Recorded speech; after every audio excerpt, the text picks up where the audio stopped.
Morning. It is Dr. Paul Semendinger. Dr. Semendinger has been a passionate, child-centered educator for over 32 years. He first enjoyed a successful career as a middle school history teacher, earning numerous awards, including Teacher of the Year and the prestigious A+For Kids grant before moving into administration. Dr. Semendinger has served as a high school vice principal, a middle school principal, and recently retired as the principal of the most wonderful elementary school in the whole world. Currently, Dr. Semendinger serves as an adjunct professor at Ramapo College. Dr. Semendinger has enjoyed working in various professional organizations, including serving as the president of the New Jersey Middle School Association. In addition to the above, Dr. Semendinger has worked for the Educational Testing Service, that's ETS, and he has also served as an adjunct college professor at William Paterson University. An enthusiastic presenter, Dr. Semendinger brings his passion for children to his positive, happy, and engaging presentations. As an accomplished public speaker, Dr. Semendinger has successfully presented workshops at many conferences, including those run by the New England League of Middle Schools, STEMCon, and the New Jersey Middle School Association, the Madison Institute, local ASCD chapters, and many others. An updated list of his recent and past speaking engagements, they're listed on his blog. Dr. Semendinger is also an accomplished writer. Dr. Semendinger's first novel, Scattering the Ashes, was published in October 2019 by Arts Media Publishers. This book of love, faith, family, memories, and more has been enthusiastically received. His first book of motivational passages, Impossible is an Illusion, was released in June 2017 by Ravenswood Publishing to outstanding reviews. This book was re-released by WIPF and stock in early 2019. And in addition to that, Dr. Semendinger writes picture books. His first picture book for children, Principal Sam and the Calendar Confusion, has been released to excellent reviews. The follow-up book in the Principal Sam series, Principal Sam Gets Fit, was released in August 2017.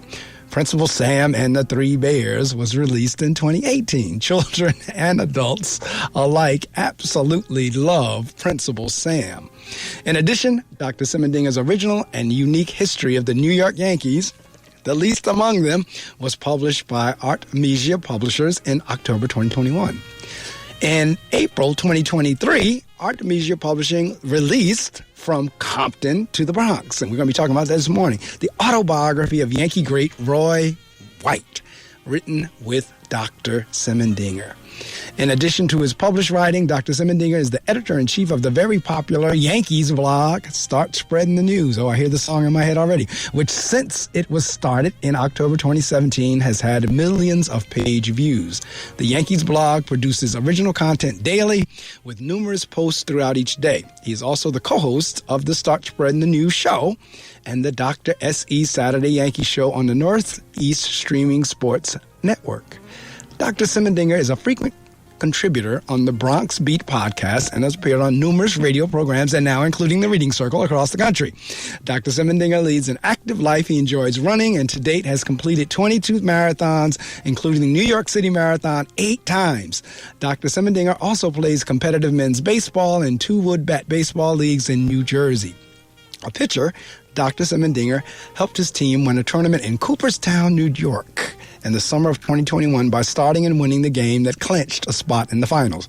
He also plays the saxophone and the piano, but wishes his skills in those areas was much, much better. He's working on it in his free time.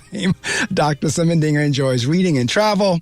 He volunteers his time in many ways. He's a 3-sport coach, baseball, basketball, and soccer for 16 years as his children grew up, and was also active in the Boy Scouts, where he designed and led outings to historical sites that included Gettysburg, Washington's Crossings, Valley Forge, Philadelphia, Washington, D.C., New York Central Park. He's also successfully led 2 Boy Scout crews through the 2-week backpacking experience at Philmont Scout Ranch hiking treks of more than 90 miles. Dr. Semendinger also is a daily contributor to the Radio Home Visitor, 88.5 FM, Wilkes-Barre, Pennsylvania, broadcast through King's College. The radio home visitor brings news to shut-ins in Pennsylvania's Wyoming Valley. Each day, Dr. Semendinger contributes an inspirational passage to the program. Readers interested in the history of photography should note that Dr. Semendinger is also a student of wet plate photography. A descendant of camera inventor August Semendinger, Dr. Semendinger takes pride in maintaining a web page that focuses on August Semendinger's contributions to photographic history. After saying all of this and more than all of this, he's a family man. Dr. Semendinger enjoys and greatly values the time he can spend as a husband and dad with his wife and 3 sons. There is nothing he is prouder of than the fact that he is a good dad and husband. I welcome to the Reading Circle microphones Dr. Paul Semendinger. Paul, good morning. Hey, Mark, how you doing? This is great. Man, I am well. And you know what? I loved reading your bio. And like I said, we have a whole lot of similarities. It's not even funny. Clearly, we were meant to meet. We're going to definitely stay in touch. I play the piano as well. You probably play a lot better than me, I'm telling you. But and anyway, so many things as I'm reading through here that we have commonalities. I consider like someone like you what we call a Renaissance man. And when I say that, I mean, for those who choose to do one thing for their entire life, we are not judging, we are not mad at you. However, there are those of us who like to do various things. Like we're all over the place. We're in education, we're in radio, we're in music, we're in sports, so Paul has that. And I was sharing before he came in because I have on my Yankee jersey, he has on his Yankee cap. I have been a Yankee fan since I was 12 years old.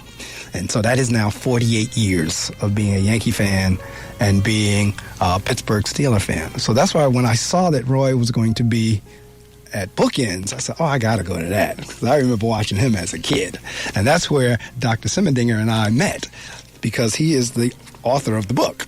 And so he immediately, as I shared with you in the 6 o'clock hour, immediately said yes. When I said, I host a radio show, would you like to be a guest? He immediately said yes. We set the date for the day, and that's now. So this is where we get into the questioning in terms of, I kind of go back to where did everything begin? Because especially being a Renaissance man like that, how did this all come about? Like in school, were you like this as a child, or did you get like this as you got older and into an adult?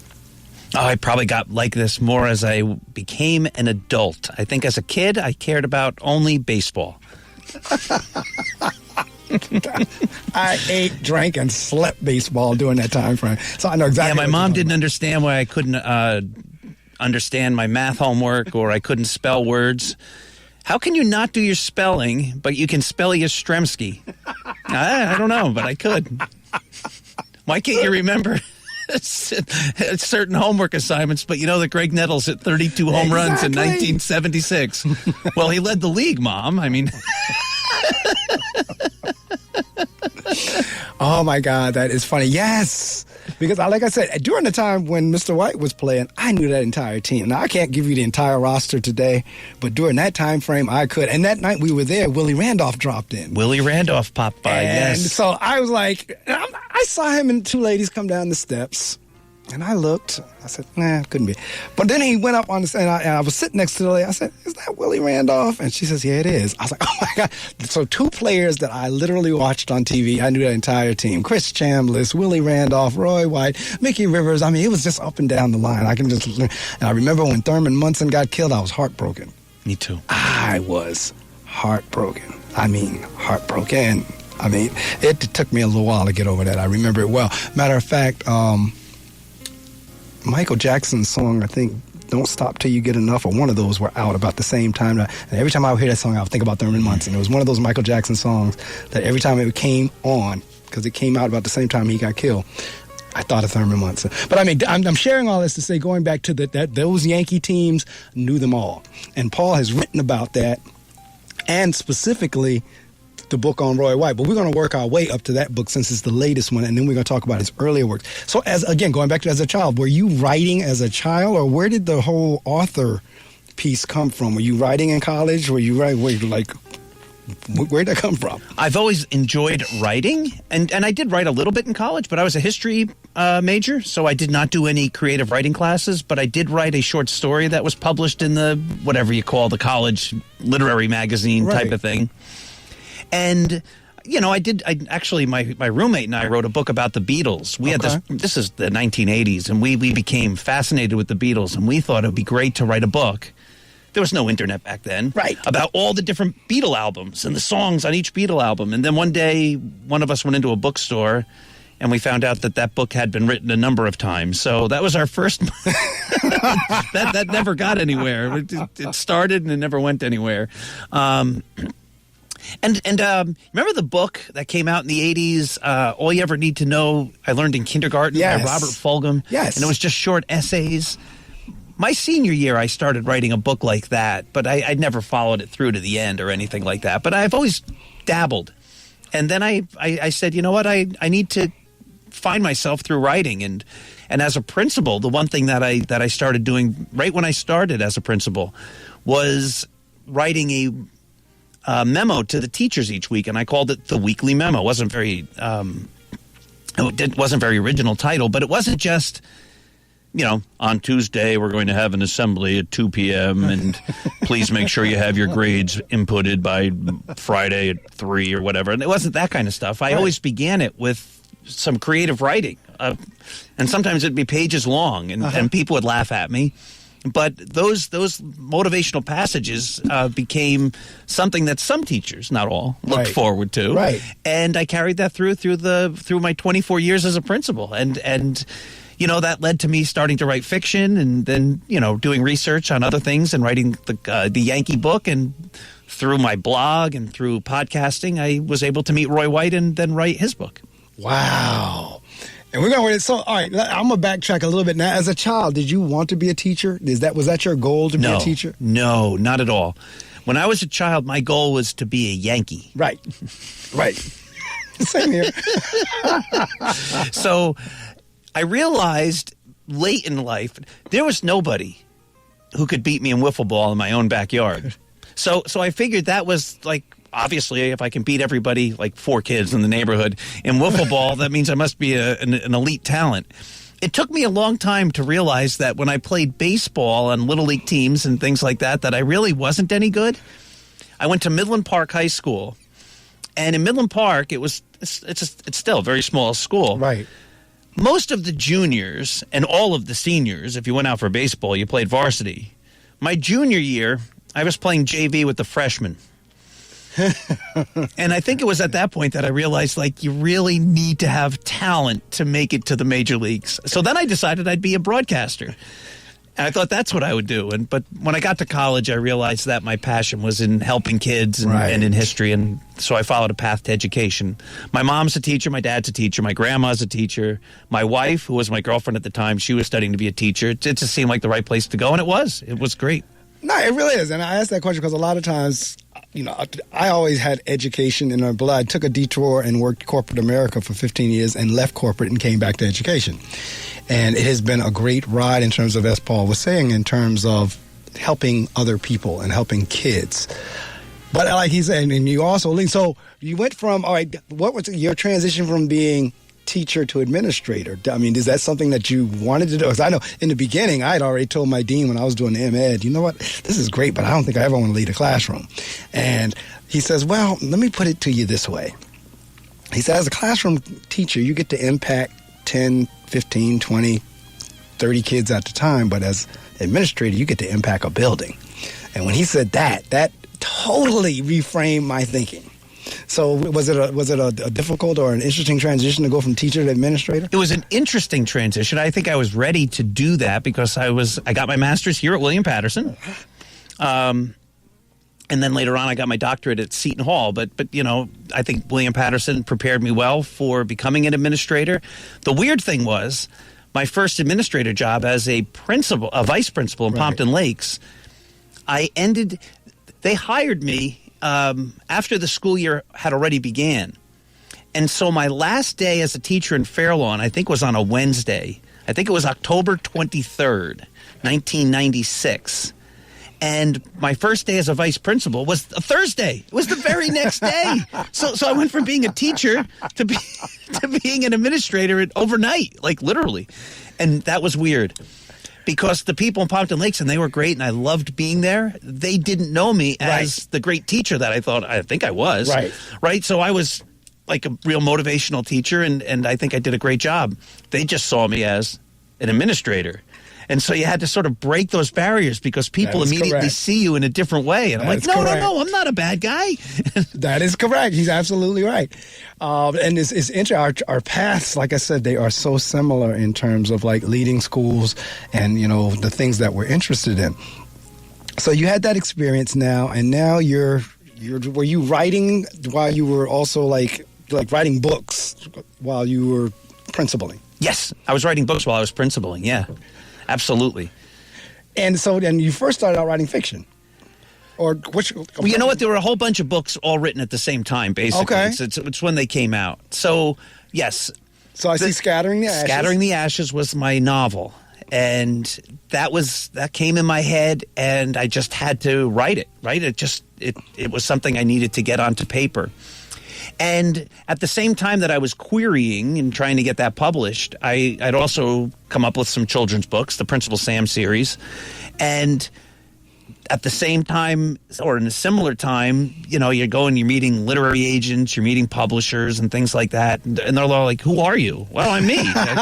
Do you have a presence? Like, why would anybody buy your book? Nobody knows who you are. So that sort of spurred the idea of writing for a Yankees blog. And that's where that came from. So that I had a voice, and people say, "Oh, that's the guy who writes for." It was a Yankee blog called "It's About the Money" back then. Okay. And I wrote for them for maybe about 6 or 7 months, and then one day the guy who ran the blog, EJ, said to me, "We're shutting this thing down. Nobody reads blogs anymore." And I went, "You can't shut it down. This is my way that I'm making a name for myself. It's so I can get published." Like, so like in an Andrew Carnegie moment. I said, if you're going to shut this down, rather than firing me, which they weren't really doing, they were just shutting it down, but I'll buy the business.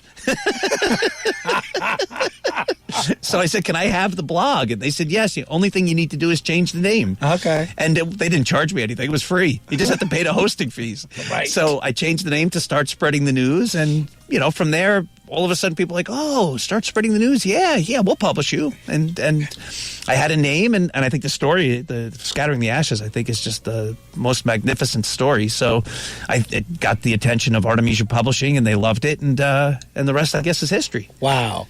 That is interesting and funny at the same time, because you're right. It's like, well, who are you? And see, again, years ago, and this is where we were talking about technology, you had to go traditional publishing. You didn't have the option of self-publishing or vanity publishing or vanity press, this, that, and the other. You had to go to like one of the big publishing houses and receive 1,000 rejection letters and so forth and so on. Over time, different options have come about. You still went the traditional way with a publishing house, and that is great because that really does say, I'm accepted. I mean, we can do our own thing, but it's saying like a publishing house is saying, yes, we're going to publish your work. So Scattering the Ashes was 2019.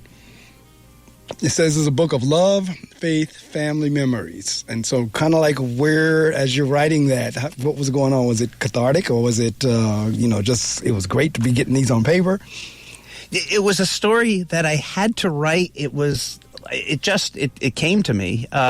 Basically, the idea was when I was traveling, when my kids were little, whenever we got somewhere, I always had the best time that day, but I couldn't wait to leave because I would always map out these. This is pre-Google Maps and stuff. I'd take maps and I'd say like, "Ooh, let's travel through Massachusetts or New England," and I'd find all these little fun places to go. And so I'd give the kids on Tuesday, we're going to go see Clark's Trained Bears in New Hampshire or whatever. And then the next day we're going to see whatever it is. And we're going to go to Ausable Chasm or whatever.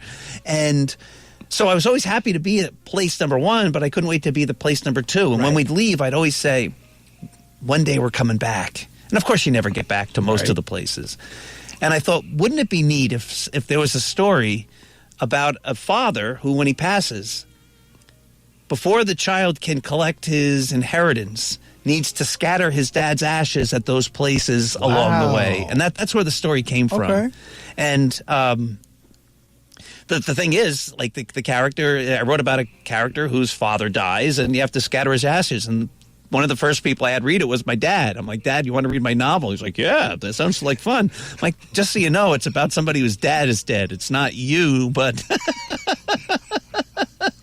But it's a great story. You know, it's a story of love, and it's a story about a school teacher and his father and his father's passing and how he falls in love and his connection with God. And it's, yeah, people have told me it makes them cry, makes them laugh. It's funny. I think it's great. Is it on Kindle?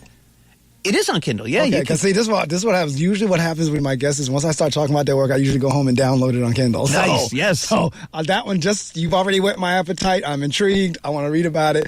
So I will be downloading Scattering the Ashes today before, that's great. Before Thank we you. get home. So now you have a motivational passages, which you do on the radio, as well as now in the book, Impossible is an Illusion. Talk a little bit about that. Now, this is the thing. We want to whet, because not only do you want me to download the book, those of you in the listening audience, if you have Kindle, if you want to go to your local bookstore or order it from Amazon or whatever, we encourage you to do the same thing. So we want to whet your appetite. We're not going to tell you the whole book, but we do want to whet your appetite like Paul just did with me with that, because I want to read about the dad and the places. So talk a little bit about Impossible is an Illusion. That book was a teacher in Ridgewood said to me, you know, you write these weekly memos, you ought to put the best ones, these best motivational passages together in a book. So I took them. And, you know, I made them, rather than being about the school or school specifically, I made them for a more generic audience. You talk about self-publishing and things like that. So there was a book company. I was traditionally published through a company called Ravenswood. Okay. Very tall. It's very small.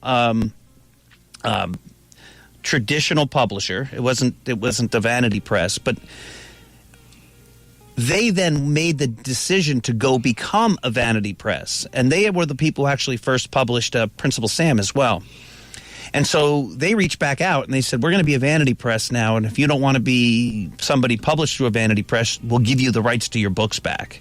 So they gave me Impossible is an Illusion back. They gave me Principal Sam back. Principal Sam and that whole series is still published. That's still self-published now. I've never even tried to get it published by a traditional publisher at this point. Impossible is an Illusion I was able to get picked up by Whiff and Stock, who's a more of a religious publisher. But they're not religious stories, but they're motivational and inspirational. And really, how can you be a better person? That's what they're all about. Different ways of looking at the world and appreciating things and loving your neighbor and all that kind of good stuff. Well, if there ever was a time, and this is what I was saying in the 6 o'clock hour, if there ever was a time where we need motivation, inspiration, love, it's now. Because over the last few years, folks have really, literally been losing their minds. Yes. We have folks losing life over some of the most senseless stuff now.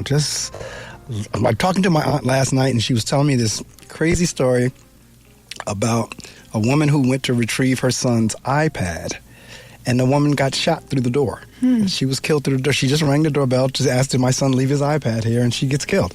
I mean, just all kinds of craziness. So if there ever was a time that we need stories of love and treat your neighbor right, and it is now. If you would like to talk to Dr. Semendinger, if you'd like to talk to Paul, you can call. He's in the studio, so we can actually field questions on the air, unlike whenever I have a guest on the phone. So you can call 973-720-2738. You can also text your question to that number as well. If you want to talk to, I'm about to call him Sam, but if you want to talk to Paul live, it's 973-720-2738. It's interesting. I was about to call you Sam because you have Principal Sam and the Three Bears. You have Principal Sam and my very good friend of mine who is a principal in Colorado. Their safety director is called Safety Sam. Oh, nice. That's what they're saying. That's their safety director. That's what they call him, Safety Sam. So when I saw Principal Sam, I'm like, okay, there we go. So we have that. And then you now, with the love of sports, you connect with the Yankees. Yes. Now, like, how far into the Yankees are you connected? I mean, to the point where you have the least among them. So yeah, I'm not really connected with the Yankees per se. I just write about them. So like you know Roy. You met Roy. Yeah, for over a year and a half now. Yes. Okay. Yes. So it's not like you travel with the team and all that kind of good stuff. No. The Yankees. If you call the Yankees and ask them who I am, I don't think they'll tell you they know me. No, they don't know me. They'd say, I think he once had a season ticket package, a small season ticket package, and he canceled it. Again, if you'd like to talk to Paul, if you'd like to have a question, you got any questions as we go through, is 973-720-2738. You can also text your question there, and we'll see that as well. So, okay, how long have you been a Yankee fan? Since 1977. I was 8 years old. We're about in the same category. For me, it was like since 72, 74, about 75, 74, 75, somewhere in that area. As well. So, okay, so you're another one. We're in the 40-plus year club of Yankee fans. Yes. Oh, yeah, absolutely. It was that 79 season. I got into baseball. I became a big Yankee fan. My neighbors across the street were these two Italian guys who probably are 8 years older than me, and they were the two coolest people in the whole world. Still are. One of them still lives there. Grew up, raised his family in his parents' home. They were the living embodiment of Fonzie. Like, I looked up to these guys. They had girlfriends. They had a car. They didn't have a motorcycle, but they could have. They were great at everything, and so. I was a little kid, and I'm looking at these cool guys across the street, real-life Fonzies, and they were Yankee fans. And their favorite player was Roy White. Oh. Now, I have an older sister, and she also worshipped them, and so her favorite player became Roy White. Okay. So I didn't think, in my 9-year-old mind that my favorite player could be the same as my sister's, right? Right. We have to have different favorite players. So my favorite player became Greg Nettles, but I've always admired Roy White, obviously. But it was that 77 season that I became a Yankee fan, and then it got cinched when Reggie hit those 3 home runs. Right. Mr. October, absolutely. And the thing, I was saying this earlier, like, you have folks that are, as we call, jump on the bandwagon whenever a team wins, all of a sudden they're their fan. Paul and I, win, lose, or draw, we still follow them. We're still loyal to them. And to me, that's the way you ought to be. I mean, you don't, like, okay, if my team win the series this year, I'm with them, but if they don't next year, I'm out. Like, no. You go through the ups and the downs. And it's funny you mentioned Greg Nettles. I remember Greg. I remember Sparky Lyle, Thurman Munson, Gene Michaels, Horace Clark, Chris Chambliss. I think Horace played second base before Willie came in. Yes. And I remember when they got Mickey Rivers. It was just like, just new. I remember Roy White, and I was saying earlier, first off, the commentary about him on the back of the book and everything is absolutely right. He was always the quiet one. He was a quiet player, but played. But I always remember my mother coming home because she worked out in Clifton and with some folks, and she would always come home and say, I forget who, it was Buddy or somebody was his name, lived next door to him in Wayne. Because she would always say, he lives in Wayne, New Jersey. And we knew Wayne wasn't far from Paterson. So I was like, wow, we have a ball player right here, right next to us. But she was always so proud to come on because she knew all of the Yankees. And she would always say, Roy White lives in Wayne. Yes. So I always remember that, her always telling me that Roy White lived in Wayne. And so how did you come across meeting him? So that's actually a kind of a fun story. The book is called Impossible is an Illusion, right? And so I've always been someone who believes in the impossible. And I've always tried to do things that probably people are going to say no to. But I'm not afraid of people saying no, right? And if you're going to be a published author, if you're going to be a principal, if you're going to be a school teacher, you're going to do anything. Correct. You're going to run marathons. You're going to find out that there's times when you've reached the limit and people say you can't go any further, or you yourself can't go any further, or whatever. So I was on a podcast. I'm on a podcast on the Northeast Streaming Sports Network, and the man who runs the network, right, John Mac McGrath, reached out to me and he said, I know somebody who knows somebody who knows Roy White, and we're going to get Roy White. We're going to do a podcast with him. I'm like, yeah, I'm going to talk to Roy White. And that was going to be on a Wednesday night. That was back in like 2021. And unfortunately, we were all set up, and then Roy White had to cancel. Okay. And then I said, all right, I'll do it the next time. But the next day that they could get Roy White and they could make everything work was a Thursday night, and I was principal, and we had a school event. So I said, I can't be there. I obviously can't be part of that. So I said to Mac, I said, do me a favor. Tell Roy White that I would love to write his autobiography. His story has never been told. Somebody should tell it. Right. And I'm not like the New York sports writers who want him to tell all the dirty secrets about Reggie and Mickey Mantle and George and Billy Martin. I want Roy White to tell his story. Right. And I will write Roy White's story, not Paul Semendinger's version of Roy White's story. And so he said, I'll tell him. And about 2 days later, I get a text from Mac, and here's Roy White's phone number. And like, if that's where the story ended, I would have been happy. I would have been able to tell people, like, I have Roy White's phone number, you know? And then I texted him, and he texted me back. I didn't dare call him. I wasn't like that confident that he'd be like, who are you? So I texted him. Mac said, you might be interested in having me write your story. And he texted me back and said something like, yeah, we'll be in touch.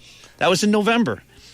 About a month later, it's now around Christmas time. Principals work over the holidays. Correct. So during that week between Christmas and New Year's, it's when Roy White's birthday is also. I texted him happy birthday, and a month ago he said we might talk. I look forward to talking with you.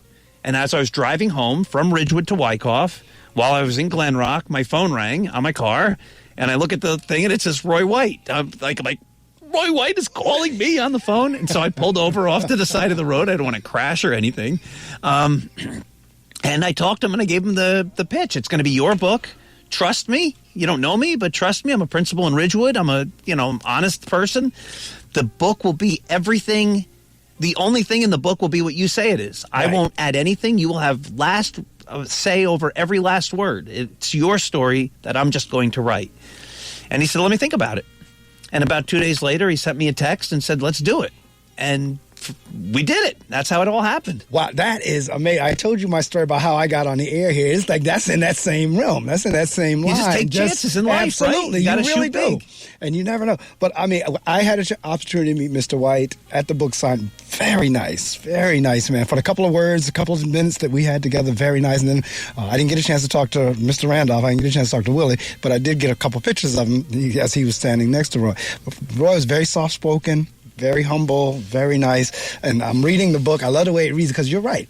I feel like I'm knowing him or meeting him as he's talking about his story. How he started playing baseball as a kid. How when he got drafted by the Yankees. And, at that time we were dealing with the racial tension and everything going on. And Roy's very light-skinned, so it was kind of like he could pass, but a lot of times he wouldn't, and so forth. A lot of times he couldn't stay in the same hotels. They're talking about those as they journeyed up and down the country, and so it's a very good read. Thank you. I'm not through it yet, but for the parts that I have read, I feel like I know him. I really do. I was like, wow, I feel like I know him. Now I'm kind of like my mom. Roy White used to live in Wayne. I don't know if he still lives in Wayne or not, but in any event, very nice. But again, I had that same, and I'm not one who gets starstruck. I'm just not. I think people are people. But at the same time, you appreciate people's work for whatever it is that they do. And he was a very good ball player.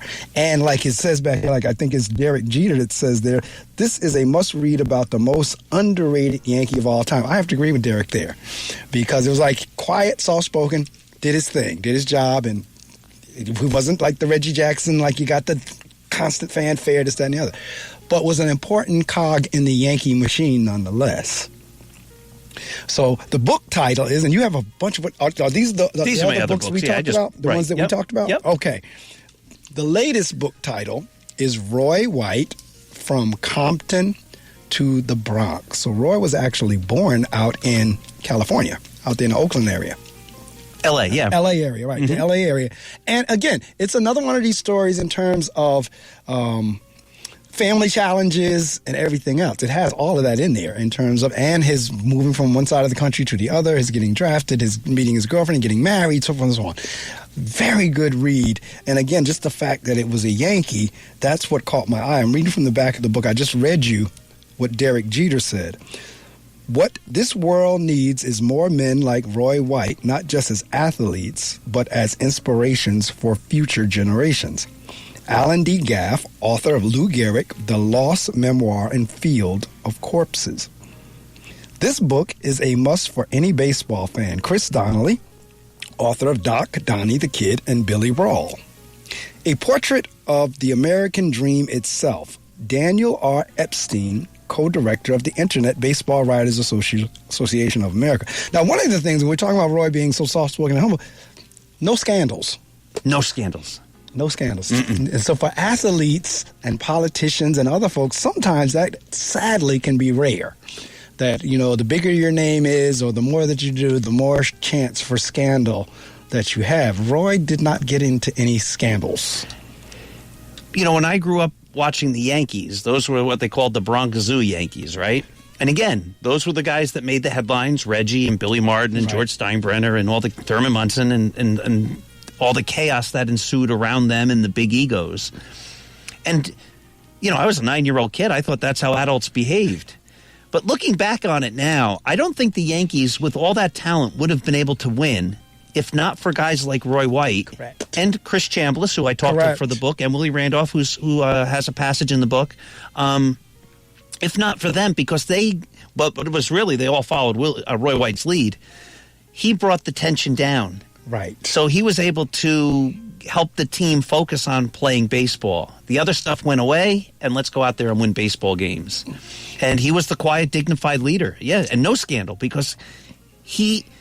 a lot of times you get a chance to meet your heroes, right? You get a chance to meet famous people or whatever, and they're not nearly what you hoped they would be. The people of clay feet. Right. Not Roy White. Roy White is exactly who you think he is. He is a decent, kind, patient, generous, wonderful human being.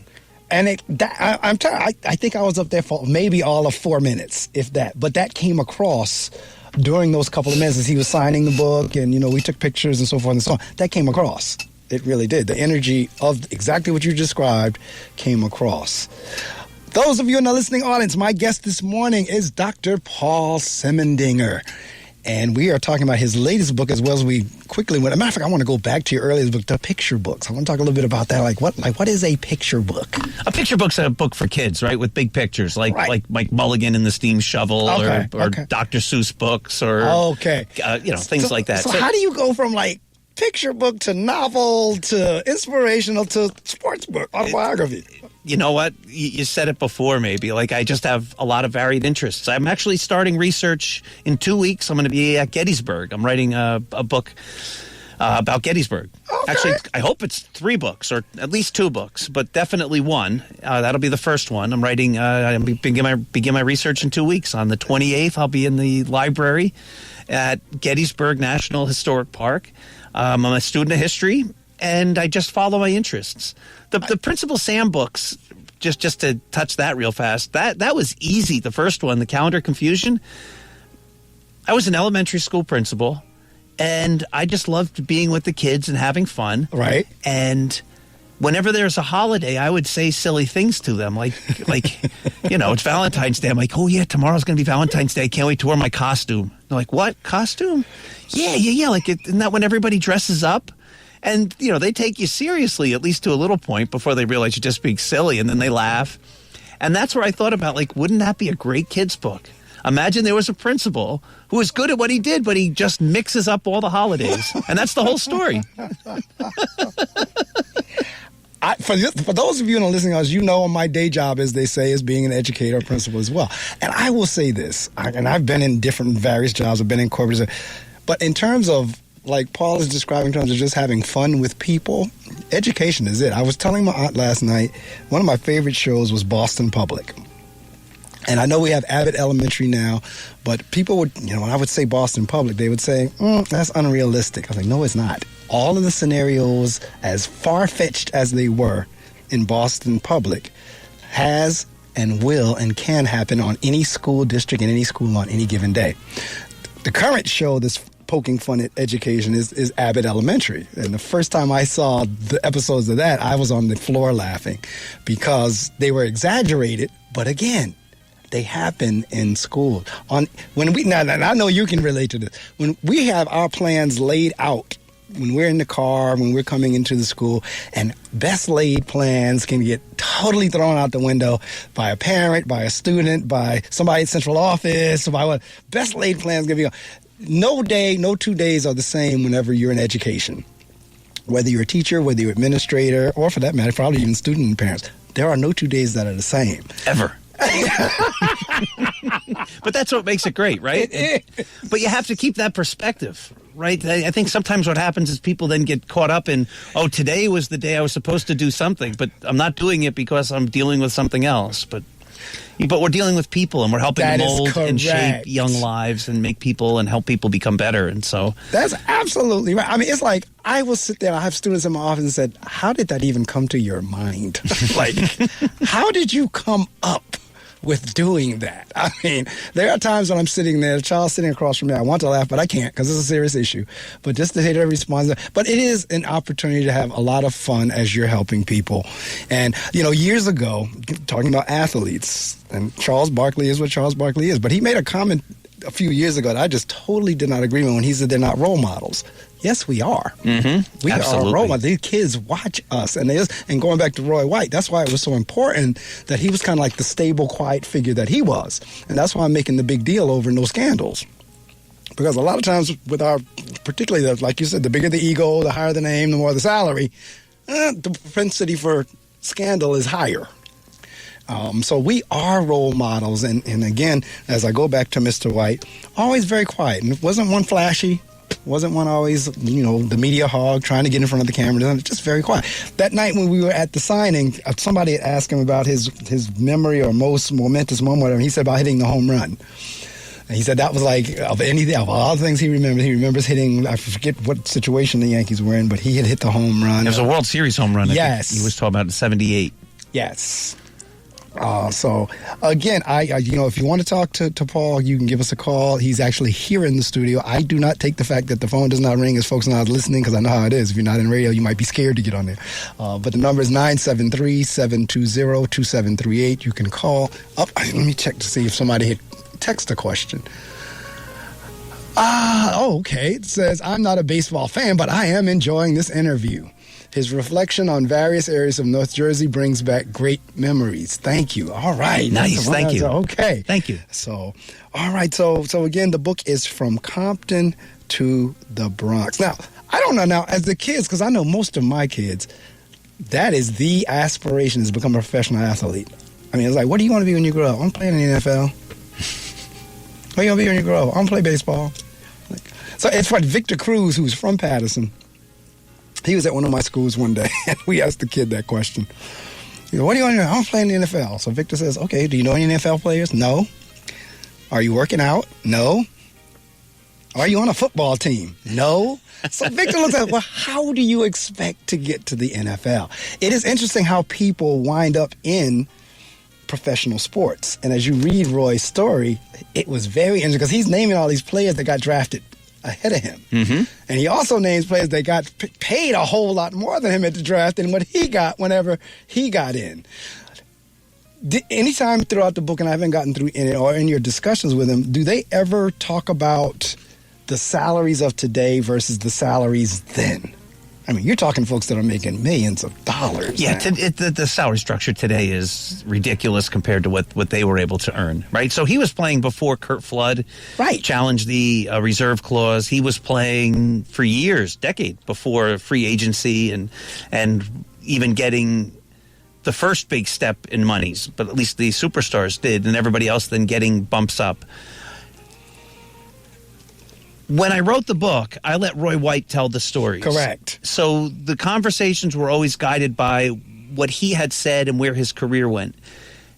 I didn't want to put him in a position ever to say, well, what do you think about the players today getting so much money? Because I think the only answer to that really is, wow, they're getting paid a lot. And then somehow it sounds like, I wish I could have had that much money, but I think we all know money doesn't buy happiness. Correct. And all that. You do this show, you don't get paid for this. I do podcasts, I don't get paid for them. I have a Yankee site that makes a little bit of money because we have some ads on there. But basically what it does is it pays the web hosting fees. We don't do any of these things to make money. We do them because we have a passion. And I didn't want to put Roy White in a position where he had to argue against player salaries or somehow seem like he was envious. I don't know what his feelings are about the salaries today, because I never asked the question, because it didn't feel relevant to telling his story. No, and you're absolutely, because it's kind of like, okay, we got paid what we got paid, then they get paid what they get paid now. It is what it is. It is what it is. It's kind of like I teach at Ramapo, and I've taught at William Paterson as an adjunct, and I teach aspiring teachers. And one of the things I do is I show them salary guides. Right. I say, look, let's go online. Let's find a district. Their salary guides are online. And here it is. Here's what you'll be making 25 years from today in today's dollars. If you were a 25-year teacher, here's what you're making as a first-year teacher. Here's what you're making if you have a master's degree. Right. And I tell them, I say, look, I think the money's pretty good. It's not bad. It is now. You're right. But I say, you know right now, getting into it, what it's going to be down the line. Correct. So as your district or as other people in your district or people get mad about the latest contract, we don't have a contract this year because every district goes through that kind of stuff. You can never complain because you can't say, I didn't know what I was getting into. This is what you're getting into. You're going to make nice money. You're not going to make great money. Right. You're not going to drive a Ferrari. It's never happening. No, that is correct.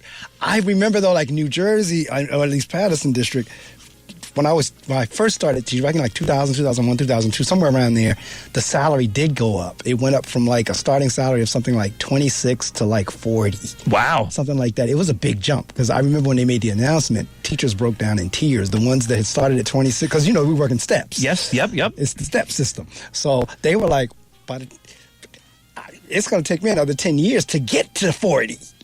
And now somebody's walking in the door at 40, and this has gone up to this. So you're absolutely right. When you look at the guide, you'll know what you have in X number of years. I'm going to go back to the book, The Prologue, My Greatest Baseball Memory. I had an extremely, and this is Roy talking, I'm assuming, in the prologue. That's correct. I had an extremely memorable baseball career full of many great moments. Because if it was me, both of those sentences wouldn't be true. We have a lot in common. We both have these crazy sense of humors. Oh, I saw you a marathon as well. I do bike riding. So I've done the 5-borough bike tour about 5 or 6 times. So I saw you've done the New York Marathon. Yes. I think we got a lot of common. We got to stay in touch for sure. I had an extremely memorable baseball career full of many great moments. There were so many highlights that I sometimes find it difficult to recount them all. But when I stop to think about it, they all come back slowly one by one. I have been blessed to have lived the life that I have. Baseball, of course, has been a big part of who I was and who I still am. People often ask me to recount my greatest baseball memory. Some who remember me ask about specific moments. I'll list a few here, all of which were great and are dear memories, but none of which ranks as my greatest memory. In my first major league game, I singled in my first at-bat off Dave McNally of the Orioles. I remember Dave McNally. I later scored on a base hit by Tom Tresh. That was in 1965.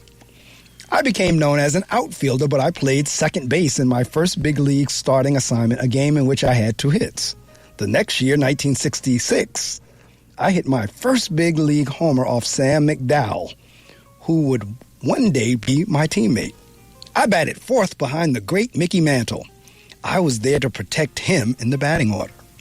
I was a 2-time American League All-Star. I once went an entire season, 1971, without making an error in the field. I was the first Yankee to do that. I played in the World Series in 1976, 1977, and 78. We won the World Series, of course, in 1977 and 1978. I had some big postseason hits, including the game-winning home run to win the American League Championship Series in 1978 and another home run in the 1978 World Series. It was my bat that Bucky Dent, I remember Bucky as well, Bucky Dent used to hit his famous home run in Boston, also in 1978. In Japan, I got to play alongside the great Tsutoharu Oh once again. I hit fourth in the batting order to protect Japan's greatest home run hitter. I am one of only 2 players in the baseball history to play for a winning team in the World Series and the Japan Series, which was won in 1981. I served as a major league coach and as a front office executive. I helped found the Roy White Foundation to assist high school graduates with some of the costs associated with attending college. Even today, more than 40 years after my last Major League Baseball game, fans approach me and tell me that they loved the way I played the game. I'll tell those stories and many more over the pages of this book. This is my story, the story of my life and my baseball journey. I am glad to have the chance to share it with you. As for my greatest baseball memory, well, it was something a bit simpler than just hitting a home run, making a catch, or being part of something memorable. My greatest baseball memory was when I walked into the Yankees clubhouse in Yankee Stadium in 1965 as a player for the very first time. I walked in and looked around the room. I saw Mickey Mantle, Whitey Ford, Elston Howard, and Roger Maris. When I was a kid in Little League, I was watching these players. I had their baseball cards, and now here I was, one of them. I was a big leaguer. I was a New York Yankee. I remember Tom Tresh, who had been the American League Rookie of the Year in 1962, coming over to me and stating that he was glad that I was part of the team. Phil Lentz and then other players did so too. These weren't just any baseball players. These were the New York Yankees, the great New York Yankees. These Yankees had been to the World Series the previous year and the year before that and the year before that too. These were the Yankees that had been to the World Series 14 times in our previous 16 years. This just wasn't a great team. These players were part of the greatest dynasty of all time. And there I was, now part of it. I was welcomed by these players into their locker room as an equal member of this distinguished squad. I soon got to know all of these players personally. I was a New York Yankee. What could be greater than that? That, ladies and gentlemen, are words from Roy White in Paul Semendinger's book, Roy White, From Compton to the Bronx. I met him for the few minutes that I talked to Mr. White. Like I said, just as all those things we just listed out, just as quiet, just as humble, just not flashy at all, wasn't braggadocious, it was just like a very nice guy.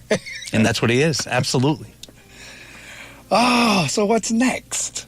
As you said, Gettysburg. Yep. I'm working on a book. I haven't started it. It's been in my head for a long time. Uh-huh. This was one of those books I couldn't do when I was working full-time. So, I retired as of September 1st of last year. And, my last, basically this whole year was working with Roy White to finish the book and then all the marketing you do and all that kind of stuff. And then I was teaching at Ramapo and in the fall. And so now I finally have some time. And I'm going to start working on the first Gettysburg book. See, I'm thrilled talking to you because you're letting me know there is life after the principalship. Yes, yes. It's, but you do miss it. Yeah, right. I can imagine. And I have a the principal who replaced me, she is phenomenal. One of the greatest things ever was she was already in district as a vice principal. So we got to spend last summer together virtually every day, all day, every day for 2 months. Usually when there's a transition, it happens like over 2 days. Like, here you go. Here's the keys. Good luck, kid. Right? I got to share the school with her and the stories and the people and how wonderful it is. I love my school. But one of the nice things about that was I've gone back numerous times this year just to come into the school and read to the kids and talk to them and visit with the teachers and her. And so even though I'm not the principal anymore, I still had a chance this whole year to fill those gaps when my heart was empty. Absolutely. Okay.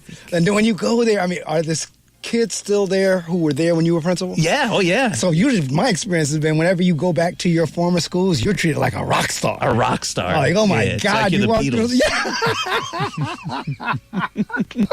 So you need an ego rush, you go back. That's exactly right. You go down the hallway and they pop in classrooms and stuff and they really act like you're a celebrity. They really do. So when people think that educators are not respected, they're not. And I made that argument at one point. I said, they don't respect educators. And I was working on I was doing an alternate route, and the dean was Dr. Boardman. And I said, educators are not respected. He said, I agree. I disagree.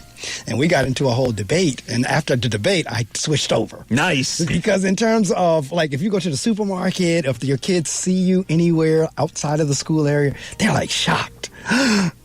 Dr. Semendinger shops, too. Yeah, he's in our store. I have to say, 99.999 carry that 9 a million more times of the people I've known have always been very respectful. But I always believe if you give love and you give kindness and you give respect, it comes back to you. And that's how I've always lived my life, too. Agree with you more. You all did the book signing at Bookends. You had any other local book signings? Actually, this coming Thursday, Roy White is going to be with me at the Wyckoff Library on the 15th at 7 p.m.